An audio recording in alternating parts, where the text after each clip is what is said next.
Sha wakazodini namba dzako? Ona Sha, it's been 3 months Sha chingokunetsera Sha namba dzako Sha usadaro Sha. Tight. Kubva rini ndichikuzotisiyana nendo. Usadaro Sha, ona Sha usadaro won't serious mara 3 months. Usadaro Regina. Tight zvokuita zvakundibhora uruzvinzwa. Usadaro Sha. Uchandikanganisira njiva dzangu muroad mwachiti Regina dada na Tight. Handisi kuzvida Tight. Usadaro Regina. Handisi chimwe pamukana won't serious. Zvitariso pamusoro kudei kusvika kudenga. Unoenderana neni here wewe? Usadaro Sha. Tsvagai tape yako.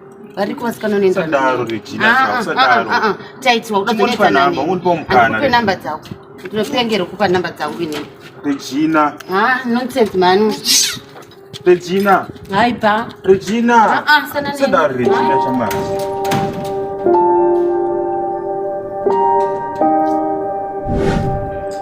Dave.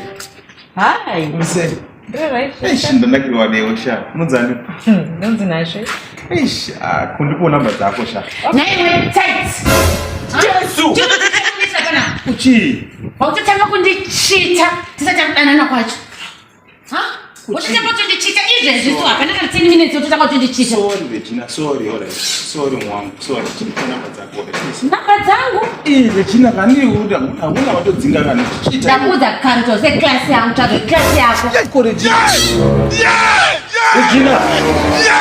Regina. Ni nyama hii.